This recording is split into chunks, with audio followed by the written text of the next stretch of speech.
We're now at the point where everyone's using AI to write their content. Every LinkedIn post sounds the same, right? Every Instagram reel starts with the same hook. And every YouTube talking head video sounds like it was written by the same person. Now, don't get me wrong, if you're not using AI, you're definitely falling behind, mostly because you're wasting a lot of time. You're kind of doing things the slow way for no reason. But if you are using AI, and let's be honest, most people are, you probably sound just like everybody else, and you don't even realize it. So the question is not, should you use AI or not? It's, how do you use AI to improve your voice and not replace it? Let's talk about what's actually happening. So real quick, my name's Matthias. I've spent 18 years of my life making videos now, and I was one of the first people to see AI start making its way into script writing for videos.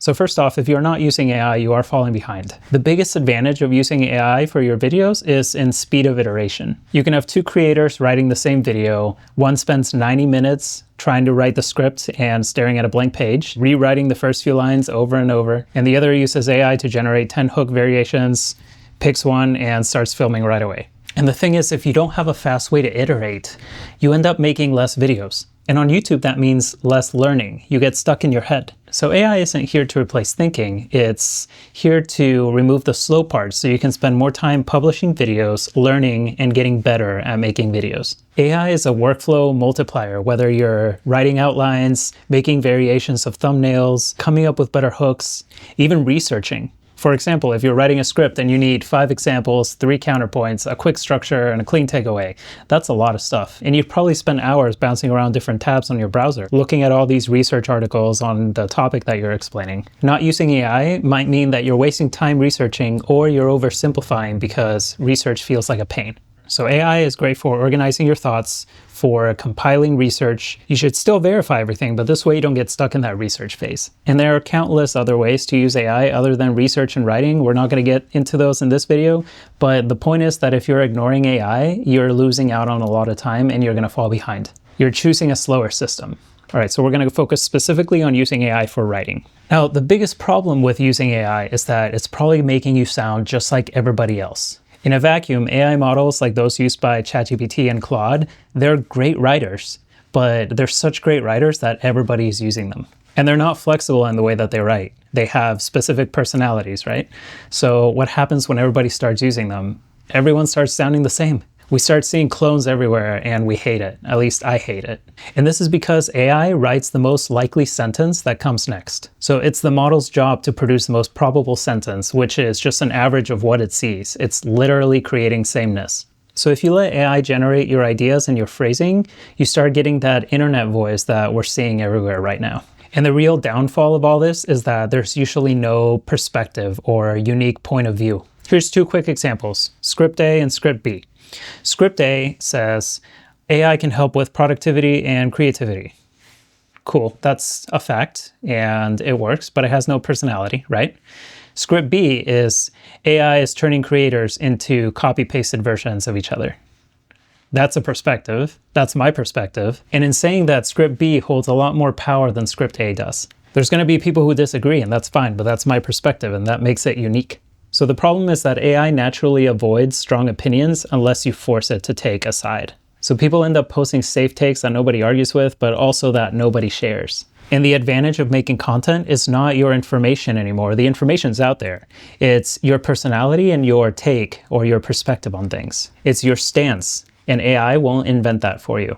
So AI saves time, but it can't write in that unique voice that you need. You still have to bring that individuality, or else you become forgettable. You know, faster content isn't better if people feel nothing from it. So now let's talk about how to use AI the right way, as an editor and an amplifier, not as your lead creative writer. So how to use AI to amplify your voice without becoming generic. First off, start human and use AI second. Before you start ChatGPT, write some messy bullets, like what you actually believe, why you believe it, how you'd say it to a friend, the thing you're annoyed by, the takeaway that you want the viewer to remember. Most people do the opposite. They open ChatGPT and prompt it to write a script about blank, which means the default voice becomes that foundation, and then you're stuck trying to edit yourself in afterwards. Your job is to provide that raw material that AI can't generate. That's your perspective, that's your taste, that's your experience. Then you can use AI to help you shape it. The next thing to do, or rather not do, is don't ask AI to write, but ask AI to react to your writing. Instead of having it write a script for you, prompt it to take a look at your script and say, here's my first draft, make this clear without changing my voice. Here are some other prompts that I like to use that you can use too. You can say, give me 10 hook options that match this stance, all in the same voice. Point out where I'm being vague or sounding generic. Where would a viewer click off? Fix that part. Those are all phrases that I'll add to my prompts to make sure that it's helping me edit my outlines, but still keep my voice. So treat it like an editor and not a ghostwriter. You write first and then AI edits afterwards.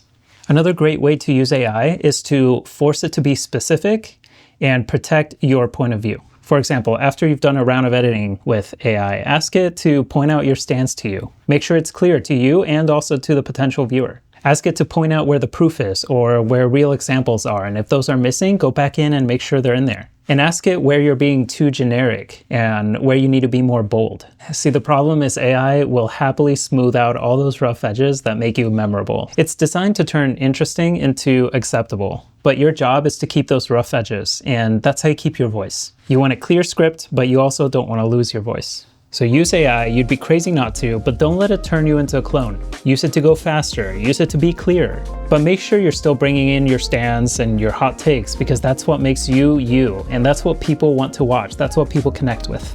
And speaking of being yourself, after you've written out your script or your outline, it can still be difficult to be yourself on camera. So check out this video where I go into details on how to stop being so awkward on camera, how to feel more comfortable, and how to let yourself shine in front of the camera. So I'll see you over there.